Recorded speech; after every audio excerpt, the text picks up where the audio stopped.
Lorsque tu travailles certaines modélisations, il peut être très pratique d'avoir un référent dans ta fenêtre de travail, c'est-à-dire une image sur laquelle tu vas pouvoir te calquer pour suivre un profil ou encore des dimensions.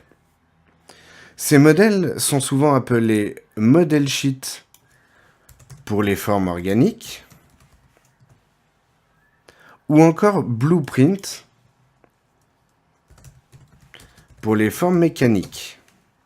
Ici, par exemple, si tu tapes blueprint voiture, tu vas avoir des images contenant une vue latérale, une vue de face ou encore une vue de côté. Avant de passer à 3ds Max, il reste une préparation à faire, c'est de mettre ces différentes vues dans des images ayant la même proportion. Pour ça, sous Photoshop ou encore Paint.net, tu peux rassembler dans une même image sur différents calques tes différentes vues et les enregistrer séparément. Ainsi, tu auras donc une image toujours aux mêmes proportions. Cette proportion, il faut que tu la gardes en tête. Par exemple, ici, moi, j'ai 850 par 650. Ça va me donner des proportions que je dois conserver sur mon plan dans 3ds Max. Donc, tu peux alors retourner dans 3ds Max, créer une nouvelle scène, File New Hole. Tu vas prendre un plan et en vue de face, tu vas créer un plan aux proportions de tes images. Ici, tu vas aller tout de suite après la création de ton plan dans Modify, diminuer le nombre de segments puisqu'on n'applique pas de modificateur, il n'y a pas besoin de point ou d'arête sur lequel il devrait s'appliquer. Et tu peux régler les dimensions. Ici, je vais mettre 65 en hauteur et 85 dans la largeur.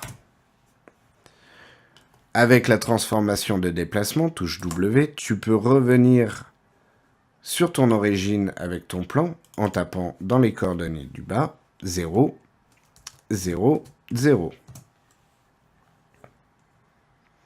Tu peux ensuite mettre ton image sur ton plan en ouvrant ton dossier contenant tes images. En prenant ton image, par exemple ici de face, en maintenant clic gauche et en le glissant sur le plan. Ton image apparaît alors. Tu vas ensuite créer ton deuxième plan en utilisant la rotation, touche E. Puis avec la touche Shift ou majuscule, tu vas appliquer une rotation de 90 degrés. Alors pour m'aider pour la rotation de 90 degrés, j'ai d'abord activé la magnétisation d'angle ici. Allant de 5 en 5, il est plutôt facile d'arriver à 90 pile.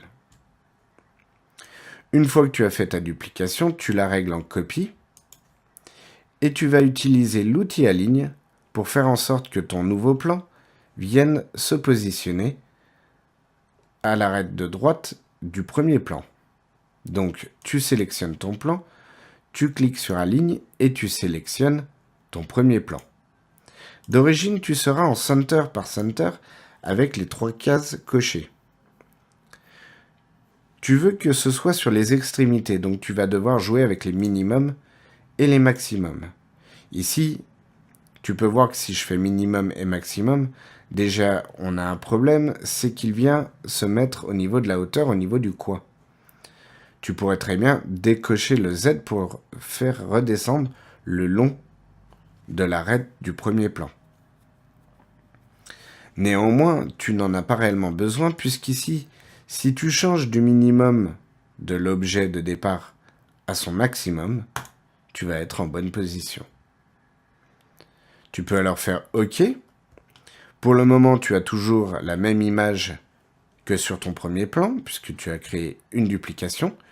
Il te suffit de rouvrir ton dossier contenant tes images, prendre ta deuxième image et venir la placer sur ton deuxième plan. Si par hasard, ton plan est inversé, tu pourrais très bien essayer d'appliquer une rotation, sauf que tu vas t'apercevoir que tu ne vois pas l'arrière. Donc ce n'est pas la bonne méthode. L'idéal, si tu as ce problème, c'est de venir dans ton modifier list, prendre ce qu'on appelle un UVMap, donc U pour UVWMap,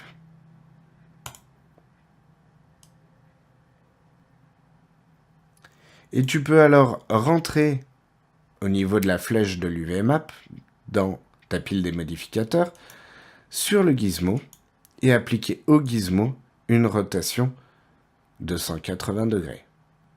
Ton image s'inverse alors. Tu es maintenant prêt pour les utiliser, tu peux faire une sauvegarde.